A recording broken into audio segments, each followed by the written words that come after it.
جی جی please. تو صاحب صدر میں یہی کہہ رہا تھا کہ اس غزل میں ویسے تو بہت سارے اشعار، سارے کے سارے اشعار پوری معنویت کے ساتھ آئے ہیں، لیکن کچھ اشعار ایسے ہیں کہ جن پہ جو ہے نا خاصی یعنی کہ وہ ہمیں اپنی طرف کھینچتے ہیں. مثلا ان کے غزل کا جو دوسرا شعر ہے کہ راز راز مرغابی کی ہجرت کا کھلا ہے مجھ پر، راز مرغابی کی ہجرت کا کھلا ہے مجھ پر، ایک تالاب کے چہرے پہ جمی کائی سے. اب یہ جو ہے نا بڑی معنویت کا حامل جو ہے نا شعر انہوں نے دیا ہے، کیونکہ اس میں جو ہے نا جمی کائی جو ہے نا وہ اپنے خاصے امیر اور باریک معنویت کے ساتھ آیا، یعنی ایک جیسے ہم کہتے ہیں نا کہ یہ الوزے وے اشارہ کر رہا ہے، یعنی کہ یہ جمی کا یہ پورے کا پورا مصرع جو ہے نا ایک تالاب کے چہرے پہ جمی کائی سے ایک بھرپور جو ہے نا ایک اور طرف اشارہ کر رہا ہے، ان اشارہ ہمیں کر رہا ہے کہ جیسے ہم کہتے ہیں نا کہ سکوت، یعنی جس جگہ بھی سکوت ہو تو وہ ہمیں عقل و خرد اور جذبات سے محروم کر دیتا ہے. اب یہ جو شعر ہے نا کہ سکوت انہوں نے جو معنویت نکالی ہے، کیونکہ اکثر جو معنویت کوچ کے حوالے سے نکلتی ہے وہ سیڈنس کے حوالے سے، وہ درد و غم کے حوالے سے، لیکن انہوں نے جو معنویت نکالی ہے اس میں خاص کر جو مائگریٹری برڈز ہوتے ہیں اس کے حوالے سے کہ سکوت ہمیں عقل و خرد اور جذبات سے محروم کر دیتا ہے. پرندوں کے اس تجربے سے نئی معنویت انہوں نے نکالی ہے کہ اگر ہم سکوت میں رہتے ہیں تو ہم جو ہے نا اپنی دنیا کو نہیں پہچان سکتے، ہم نئے تجربات نہیں کر سکتے، ہم نئی خواہشات کو نہیں ریئلائز کر سکتے. لیکن اس شعر میں خاص کر انہوں نے جو ہے نا وہ ایک کوچ کے حوالے سے، مائگریٹری برڈز کے حوالے سے ایک نئی معنویت کی طرف انہوں نے اشارہ کیا.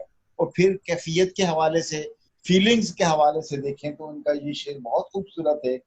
شام کا وقت بڑی دیر تلک ٹھہرا رہا، شام کا وقت بڑی دیر تلک ٹھہرا رہا، میں سسکتے ہوئے لڑتا رہا تنہائی سے. اب یہ دیکھیں نا کہ اکثر جو ہے نا شام کے وقت کے بارے میں، بلکہ خلاف واقع بھی یہ بات نہیں ہے کہ شام کا وقت لمحاتی ہوتا ہے، چند منٹ کے لیے، چند سیکنڈوں کے لیے، 10 منٹ ہیں، 15 منٹ ہیں، لیکن شاعر کہتا ہے کہ شام کا وقت بڑی دیر تلک ٹھہرا رہا، یعنی ایک قسم کا انہوں نے وقت کو جو نا وہ بالکل لمبا کر دیا ہے، وقت اس کی کیفیت کو بڑھا دیا ہے. یہاں پہ پھر شام اور تنہائی کا تلازمہ بھی بہت خوبصورتی سے انہوں نے ادا کیا ہے. تو کہنے کا مطلب یہ ہے کہ چند ایک اشعار پہ انہوں نے اپنی کیفیت کو، اپنے جذبات کو، اور جو کچھ ان کے من کے اندر ہے بڑی ہی خوبصورتی سے، بڑی ہی صفائی سے، بڑی ہی اچھائی سے، اور بڑے ہیں یعنی کہ جیسے کہتے ہیں نا کہ خیالات کو لچک دی ہے، خیالات کو جو نا ملائمت دی ہے. تو انہوں نے اس میں میں یہی کہوں گا کہ انہوں نے جس ردیف اور کافی کا انتخاب کیا ہے تو ان کے خیالات کو لچک عطا کرنے میں، ملائمت عطا کرنے میں ان کی اس سلیکشن کا بھی بڑا ہاتھ ہے. یہ جناب ماشاءاللہ ابھی دوست مزید کھولیں گے اس غزل کو تو ہم بھی اس سے بڑے مزید مستفید ہوں گے. شکریہ صاحب. جی اب آپ نیازی صاحب کو سن رہے تھے بڑی وضاحت سے، انہوں نے اس غزل کو بہت ہی اچھے انداز سے ایکسپلین کیا ہے، اور دو اشعار جن کا خاص طور پہ انہوں نے ذکر کیا ہے ان کے خیال میں یہ دونوں حاصل غزل شعر ہیں. میں جناب شاہد اشرف صاحب سے، ڈاکٹر صاحب سے گزارش کروں گا کہ وہ اپنے خیالات کا اظہار فرمائیں اس غزل کے حوالے سے، اور ارشد عزیز صاحب کی یہ بات کہ 8 میں سے کوئی 5 شعر کا انتخاب کر لیا جائے اس کے بارے میں بھی وہ کمنٹ کریں، اور جو نیازی صاحب نے جن شعروں کو پوائنٹ آؤٹ کیا ہے اس کے بارے میں بھی ڈاکٹر شاہد اشرف صاحب کی جدید اردو غزل پہ بڑی گہری نظر ہے. جی ڈاکٹر صاحب. بہت شکریہ صاحب صدارت. پہلی بات تو یہ کہ یہ غزل پڑھ کر اندازہ ہوا کہ شاعر کے پاس مضامین ہیں، اور دوسری اہم بات یہ کہ موجود ڈکشن یعنی موجودہ غزل کی ڈکشن کے رنگ و اسلوب میں بات کہنے کا ہنر جانتے ہیں. تیسری بات یہ کہ ان کا لب و لہجہ تازہ ہے، یہ اس کے پلس پوائنٹ ہیں. وہ شاعر جو کبھی ہلکے میں گل و بلبل کے قصے، ہجر و فراق کی باتیں، یا درد اور رنج و غم کے کئی مسائل لے کے آ جاتے ہیں، ہمارے لیے کہنے کے لیے بہت مشکل ہوتا ہے اب اس کا کیا کیا ہے، لیکن اس غزل کو پڑھ کر کم از کم ہم اس کے مضامین پہ بات کر سکتے ہیں، ایسے مضامین جو ہماری زندگی سے ریلیٹڈ ہیں اور اس میں ہماری ذاتی سماجی زندگی کے کئی عکس اور رنگ ملتے ہیں۔ یہ جو پہلا مطلع ہے مجھے اس اعتبار سے اچھا لگا ہے کہ جب آدمی کسی مشکل میں گرفتار ہو جاتا ہے، فطرت انسان کا ساتھ دیتی ہے اور آہستہ آہستہ وہ اس سے نکل آتا ہے یا نکلنے کی کوشش میں کامیاب ہو جاتا ہے۔ لیکن اس میں مسئلہ یہ ہے کہ اگرچہ کا لفظ جو ہے وہ یہ تقاضا کرتا ہے کہ دوسرے مصرعے میں لیکن کا لفظ آئے۔ یہ ہمارے جو حروف ہیں میں تاکید ہے، بعض حروف میں اگرچہ کے ساتھ لیکن آئے گا، اور اسی طرح باقی الفاظ جو ہیں وہ بھی جوڑوں کی شکل میں، جیسے جوں جوں کے ساتھ توں توں آئے گا، تو جیسے جیسے کے ساتھ بھی اسی طرح۔ تو اس طرح یہ لفظ اگرچہ کا تقاضا کرتا ہے کہ اب اسے دوسرے مصرعے میں لیکن کا لفظ لکھ کے آنا چاہیے، لیکن وہ نہیں آیا کسی وجہ سے، شاعر اس طرف۔ یہ دوسرا شعر جو ہے کہ رات مرغابی کی ہجرت کا تلا ہے مجھ پر، ہاں یہ جو اصل میں یہ صرف مرغابی کا لفظ استعمال کر کے آپ نے بات کو بہت محدود کر دیا ہے۔ یہاں پرندے کا ذکر ہونا چاہیے، پرندوں کا ذکر ہونا چاہیے۔ اگر صرف ایک مرغابی کی ہجرت ہے تو پھر یہ ہجرت جو ہے یہ کسی اور معنی و مفہوم کا پتہ دیتی ہے، لیکن اگر بہت سے پرندوں نے ہجرت کی ہے تو اس ہجرت کے نتیجے میں ہم سمجھتے ہیں کہ یہ حالات، فطرت یا ماحول کی ناموافقت کے نتیجے میں ہجرت ہوئی۔ دوسرا جو ہے نا تالاب کے چہرے پہ جمی کائی سے، تالاب کے پانی پہ جمی کائی سے ہی آسانی کے ساتھ بات کہی جا سکتی ہے۔ اگر آپ نے چہرے کا لفظ یہاں استعمال کیا ہے تو پھر اوپر کہیں چہرے کو جسٹیفائیڈ کرنا بہت ضروری ہے، یا اسی مصرعے میں جسٹیفائیڈ کرنا ضروری ہے۔ تو اس طرح لفظ کی تلاش میں ہوتے ہیں، اور جب تک ہر لفظ اپنی معنویت کو اس طلاسماتی نظام کا حصہ نہیں بناتا ہے اس وقت تک وہ شعر مکمل نہیں ہوتا۔ یہ شعر جو ہے نا، شام کا وقت بڑی دیر تلک ٹھہرا رہا، میں سسکتے ہوئے لڑتا رہا تنہائی سے، یہ اچھا لگا، لیکن سسکتے ہوئے لڑنے کا تصور عام طور پر ہمارے ہاں موجود نہیں ہے۔ سسکتے ہوئے گلے مل سکتے ہیں، سسکتے ہوئے لپٹ سکتے ہیں، سسکتے ہوئے کوئی اور عمل ہو سکتا ہے، سسکتے ہوئے لڑنا جو ہے نا، تنہائی کے ساتھ لڑا تو جا سکتا ہے، لیکن سسکتے ہوئے کا یہاں لفظ جو ہے نا وہ جسٹیفائی نہیں کرتا۔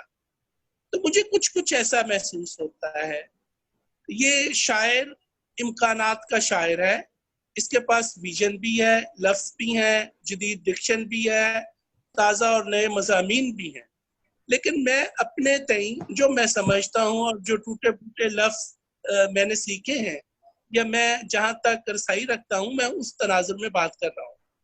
میں ادو سے تو کسی طور نہیں ہاروں گا، کیا بچائے گا مجھے کوئی میرے بھائی سے۔ اب یہ خیال بہت اچھا ہے، لیکن شاید اس کی ڈکشن ایسی نہیں ہے کہ جو اس پورے شعر کو زیادہ خوبصورت بنا دے یا اس کو زیادہ دیدہ زیب بنائے۔ آپ انجام سے غافل ہیں، خدا خیر کرے، دیر لگتی نہیں گرتے ہوئے اونچائی سے۔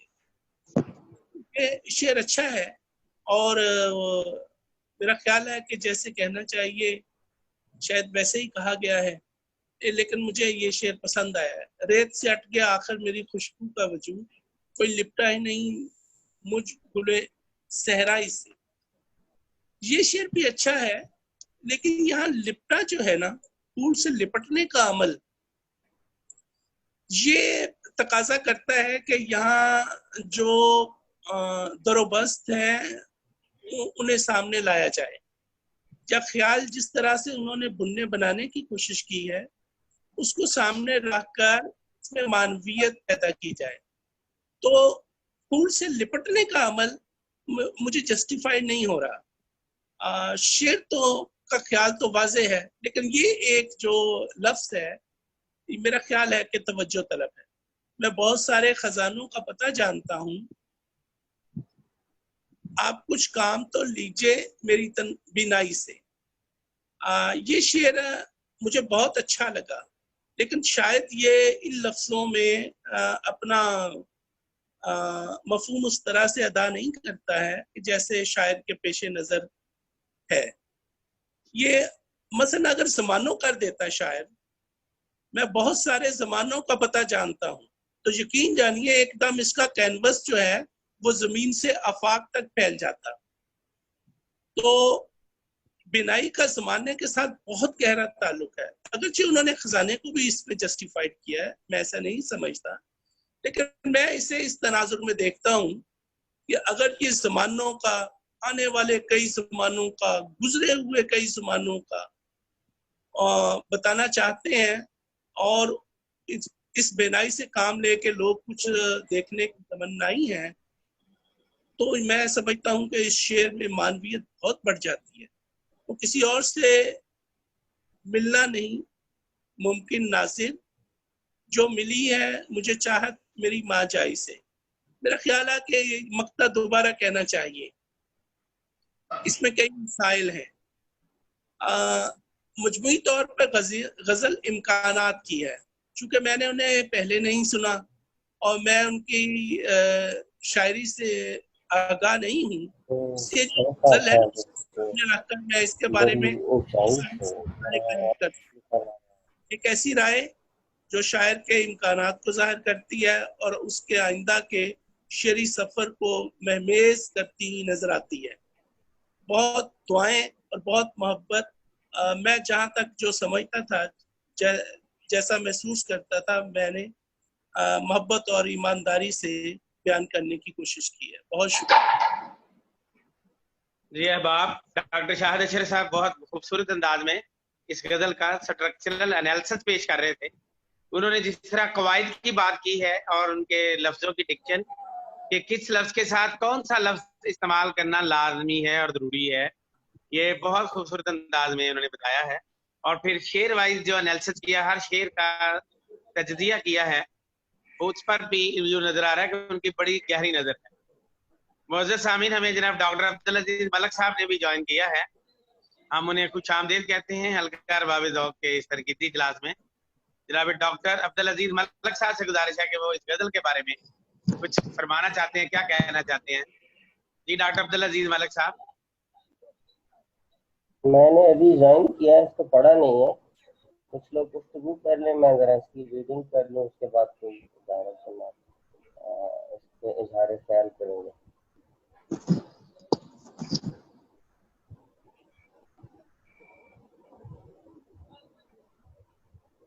جی ملک صاحب، آپ کو آواز آ رہی ہے ہماری؟ عبدالعزیز ملک صاحب نے کہا ہے کہ وہ اس غزل کا بھی مطالعہ کر رہے ہیں، اس کو پڑھ رہے ہیں. اسی دوران کوئی اور دوست چلے ٹھیک ہے، کوئی اور دوست جو اس بارے میں گفتگو کہنا چاہتے ہیں، فورم کھلا ہے سب کے لیے. جو دوست بھی اب اس کے بارے میں بات کہنا چاہتے ہیں وہ فرمائیں.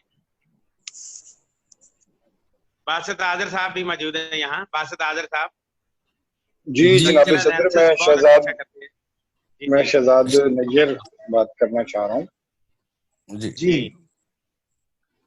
اچھا جناب صدر، میں عثمان ناظر صاحب کے بارے میں یہ نہیں جانتا کہ مشق و ریاضت کے کن مراحل سے وہ گزر چکے ہیں، یا ان کی غزل میں اور شاعری میں کتنے ماہ و سال ان کو ہوئے ہیں، یا ان کی ریاضت کا جو سلسلہ ہے وہ کتنا ہے. لیکن غزل کے مطالعے سے معلوم ہوتا ہے کہ وہ جو ایک پختگی ایک کلام ہوتی ہے، یا جسے ہم مصرے کی بنت کا ایک کہہ لیجئے کہ کسا ہوا اسلوب، جسے اساتذہ چست مصرع کہا کرتے تھے، تو وہ ہمیں نظر آتا ہے کہ اس سے یہ معلوم ہوتا ہے کہ شاید کوئی ان کی بہت زیادہ ریاضت نہیں ہے غزل کے فن میں.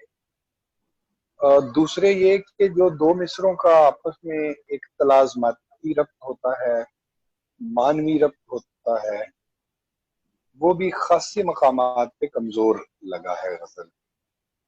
اور تیسرے نمبر پر ہم الفاظ کے چناؤ میں، خاص طور پہ غزل میں، ویسے تو پوری شاعری ہی میں لیکن غزل میں الفاظ کے چناؤ میں ہم بہت زیادہ تفحص سے کام لیتے ہیں، بڑی گہرائی میں سوچتے ہیں.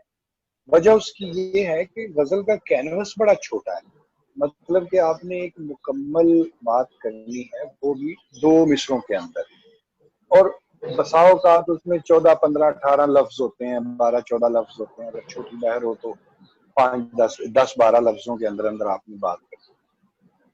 تو ایسی صورت میں پھر لفظوں کے چناؤ کی اہمیت اور بھی بڑھ جاتی ہے. میرا تو خیال ہے کہ غزل پر جو ڈاکٹر شاہد اشرف صاحب نے اور نیازی صاحب نے اور دوستوں نے بات کی وہ بڑی مفصل بات چیت ہے. خاص طور پہ شاہد اشرف صاحب نے تو شعر در شعر نہ صرف یہ کہ غزل کا مطالعہ کیا ہے اور تجزیاتی مطالعہ کیا ہے، بلکہ بہت ہی اچھے انداز میں وہ بھی ایک قواعد کے نکات بھی بیان کیے. اس غزل کے بارے میں میرا ذاتی طور پہ خیال یہ ہے کہ یہاں ہمیں چند اچھے مصرے نظر آتے ہیں، لیکن دو مصروں کی جڑت سے جو ایک مکمل شعر بنتا ہے وہ شاید ایک بھی نظر نہیں آ رہا. بظاہر یوں لگتا ہے کہ اشعار کا آپس میں ربط بھی ہے، لیکن کہیں کوئی ایک آنچ کی کسر ہے، وہ ریاضت کی ہے، وہ شعریت کی ہے، وہ منظر بنانے کی ہے، کیونکہ بسا اوقات شعر منظر بھی بناتا ہے. تو جناب صدر میری رائے میں اپنی سادہ ترین تعریف کی روح سے شعر کی کئی تعریفیں ممکن ہیں، لیکن ان میں سے سادہ ترین تعریف یہ ہو سکتی ہے کہ بہرحال شعر ایک بات ہوتا ہے. وہ صرف بات ہی نہیں ہوتا، اس میں اسلوب ہوتا ہے، اس میں رنگ ہوتا ہے، لہجہ ہوتا ہے، تاثیر ہوتی ہے، اس میں خیال ہوتا ہے، سارا کچھ. لیکن بہرحال اپنی سادہ ترین تعریف میں بات ہوتا ہے. تو بات جو ہے شعر میں جتنی واضح تصویر بناتی ہوئی ہوگی، جتنی مکمل ہوگی، جتنی نقائص اور اسقام سے پاک ہوگی، اور جتنی پھر پر اثر پر تاثیر ہوگی، اتنا ہی غزل کا فن جو ہے وہ نکھرتا اور چمکتا ہے. اس غزل میں جو ابھی میں اپنے سامنے لے آیا ہوں، مثال کے طور پر راز مرغابی کی ہجرت کا کھلا ہے مجھ پر، ایک تالاب کے چہرے پہ جمی کائی سے. اب تالاب کے چہرے یہ کہنے کا کہیں اوپر والے مصرے میں جواز ہونا چاہیے، ورنہ یہ کیوں نہیں کہا تالاب کی سطح پہ جمی کائی سے. مطلب چہرے ایک پورا لفظ ہے. اسی طریقے سے یہاں یہ تو پتہ چلتا ہے. اب اگر ہم اس شعر کو، ویسے شعر میں ایک طلسم اور شعریت موجود ہے، لیکن معنی کی بھی تو کھوج کرنی ہوگی نا، کہ اگر تو تالاب کی سطح پر جب مرغابی تیرتی ہے تو اس کی وجہ سے کائی نہیں جمنے پاتی، اب وہ ہجرت کر گئی ہے تو اس کی سطح پہ کائی جم گئی ہے. یہاں سے وہ ایک استدلال شعری قائم ہوتا ہے کہ کائی کے جمنے سے مجھے معلوم ہوا کہ مرغابی ہجرت کرے. اب دیگر بھی کئی پرندے ہوتے ہیں اور ہو سکتے ہیں، اور اس کے علاوہ آپ یوں دیکھیے کہ میرے مشاہدے کی روح سے، کیونکہ مرغابیوں کو اور تالاب کو اور کائی کا کوئی زیادہ فرق نہیں پڑتا، بلکہ جہاں زیادہ کائی ہوتی ہے یا جہاں وہ سرکنڈے اگے ہوئے ہوتے ہیں پانی کے اندر، یہ قادر آباد بیراج میں ہم مرغابیوں کا شکار کرتے رہے ہیں، کوئٹہ میں جھیلوں کے اوپر کرتے رہے ہیں، تو وہ کوئی اتنی کائی کو نقصان پہنچانا یا اسے ہٹا دینا شاید مرغابی کے بس کی بات نہیں ہوتی. میرا خیال ہے کہ مشاہدے کی بڑی گہرائی اور باریکی ہوتی ہے جب کوئی آدمی شعر کہتا ہے اور اسے اس کے انداز میں دیکھا جانا چاہیے. اچھا، دوسرا ایک شعر جو مجھے اچھا لگا اس کو بھی میں یہ اس شعر پر بھی اس لیے بات کی ہے کہ بہرحال یہ کہنا چاہیے کہ بیان کی سطح پہ اور شعریت کی سطح پہ ایک تلسم میں ڈالتا ہے، ایک آدمی کو سوچنے پہ مجبور کرتا ہے۔ ایک ہے کہ ریت سے اٹ گیا آخر میری خوشبو کا وجود، کوئی لپٹا ہی نہیں مجھ گلے صحرائی سے۔ تو یہ میری نظر میں ایک اچھا شعر ہے، اس میں جو نیاپن ہے وہ خوشبو کے وجود کا ریت سے اٹنا ہے، جو ایک اچھی بات ہے کہ اگر گلے صحرا کے پھول کی خوشبو صحرا میں ہی پھیلی اور کوئی اسے لینے نہیں آیا یا کوئی کسی نے اسے سونگا نہیں، گویا کہ کوئی اسے لپٹا نہیں گلے صحرائی سے۔ تو مجھے اس غزل کا یہ شعر تلازمک کی سطح پہ، منظر کی سطح پہ اور تفہیم اور معنی کی سطح پہ، جیسا کہ میں کہتا ہوں، کہا تھا کہ شعر اپنی سادہ ترین تاریخ کی روح سے ایک بہرحال بات ہی ہوتا ہے۔ اسی طریقے سے یہ جو خزانوں والا شعر ہے، اس میں ایک بڑا مسئلہ ہے کہ پتہ جاننا اور بینائی ان دونوں کا ربط نہیں بنتا۔ اگر کوئی بندہ خزانوں کا پتہ جانتا ہو تو اس کی بینائی سے اس بات کا کوئی تعلق نہیں ہے، وہ پتہ بتا بھی سکتا ہے دوسروں کو کہ بھائی فلاں جگہ جانا، وہاں خزانے ہیں۔ اس میں بینائی کا کیا کام؟ اس میں بینائی کا کیا کام ہے؟ تو میں بہت سارے خزانوں کا پتہ جانتا ہوں، آپ کچھ کام تو لیجیے میری بینائی سے۔ اس میں لیجیے ہونا چاہیے، لکھا ہوا لیجیے ہے، جو کہ ظاہر اب پورا نہیں آ رہا ظاہر میں۔ آپ کچھ کام تو لیجیے میری بینائی سے۔ تو یہ شعر جو ہے وہ اس طرح کی ایک عدم ارتباط کا شکار ہو گیا ہے کہ جو ہمارے ذہن کے اندر شعر کا جو پیکر ہے اسے مکمل نہیں ہونے دیتا۔ یا تو مطلب کچھ اس انداز میں کہا جاتا نا کہ بہت سارے خزانے میری نگاہوں میں ہیں یا بہت سارے خزانوں پہ میری نظر ہے، تو آپ کچھ کام تو لیجیے میری بینائی سے۔ تو بینائی نبھ جاتا، یہاں پتہ ہونے سے تو بینائی کا نہیں نبھنا۔ تو یہ جناب صدر میری مروزات یہ ہیں کہ اس شاعر کو ایک تو میں بڑی ہمبل سی اوپینین دوں گا، میں غلط بھی ہو سکتا ہوں، مجھے لگتا ہے کہ غزل کا بطور خاص مطالعہ بہت ضروری ہے ان کے لیے جناب صدر، آپ کے توسط سے عرض کر رہا ہوں۔ اور دوسرا پھر جو غزل کے اندر مختلف محاکات ہوتے ہیں جو الفاظ کے جوڑوں سے بنتے ہیں، ان کو امیج کی سطح پہ، منظر کی سطح پہ، تلازماتی سطح پہ، خیال کی سطح پہ، معنوی سطح پہ پورا ہونا چاہیے۔ یہ عدم تکمیلیت کا احساس دیتے ہیں اشعار۔ عدم تکمیلیت سے مراد کہ کہیں کوئی چیز کی کمی رہ جاتی ہے، کہیں کوئی یہ نقطہ اکھڑ جاتا ہے، کہیں کوئی یہ بات اکھڑ جاتی ہے۔ تو بظاہر مجھے یوں لگتا ہے کہ ریاضت کم ہے غزل نگار کی، اور اپنی موجودہ صورت میں جناب صدر میری رائے میں یہ غزل درمیانی غزل سے بھی ہلکی ہے۔ یعنی ایک غزل جو اس سے ذرا بہتر ہوتی ہے اسے ہم کہتے ہیں درمیانی سی غزل ہے، تو یہ اس سے بھی ذرا میرے خیال میں میری رائے سے اتفاق کرنا کوئی ضروری نہیں۔ میں نے جس طرح ڈاکٹر شاہد اشرف صاحب نے کہا کہ میں نے یہی کوشش کیا کہ کامل دیانتداری سے، اور جس طرح کا میں نے یہ 3 سے 4 بار پڑھا ہے اس غزل کو، اور وہ جو خوشبو والا شعر ہے اس کی میں بہت داد دیتا ہوں کیونکہ اس میں نیاپن بھی ہے اور اس میں ہمارے ذہن میں ایک امیج بھی مکمل ہوتا ہے۔ بہت شکریہ جی، بہت خوبصورت جناب شہزاد نیئر صاحب نے اس غزل کا زبردست انالیسس پیش کیا، اور اس کا جو تجزیہ اور جس طرح انہوں نے ٹرم استعمال کی ہے تکمیلیت اور عدم تکمیلیت۔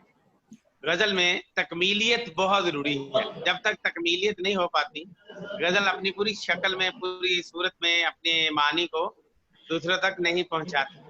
اور جس طرح انہوں نے بتایا کہ غزل کا تو ایریا ہی بہت محدود ہے، شعر کا جو دائرہ کار ہے چند لفظوں میں اپنا پورا بیان کرنا ہوتا ہے، اور بعض کا کوزے میں ایک دریا کو، سمندر کو بند کر دینا ہوتا ہے۔ تو بڑی زبردست معلومات جناب شہزاد نیئر صاحب نے بڑی کمپریہنسو اس غزل کے بارے میں کہی ہے، اور اچھے اشعار کی بھی نشاندہی کی ہے۔ اب ہمارے جو سینئر رکن یہاں موجود ہیں منیر انور صاحب، ان سے گزارش ہے کہ وہ اپنے خیالات کا اظہار فرمائیں۔ جناب منیر انور صاحب خوش آمدید بھی کہتے ہیں۔ شکریہ دوستوں، بہت شکریہ احباب۔ میں پہلی دفعہ آپ کی بزم میں شامل ہوا ہوں، اور میں نے سنا جو کچھ اب تک، اس سے مجھے بہت کچھ نیا جاننے کا موقع ملا۔ میں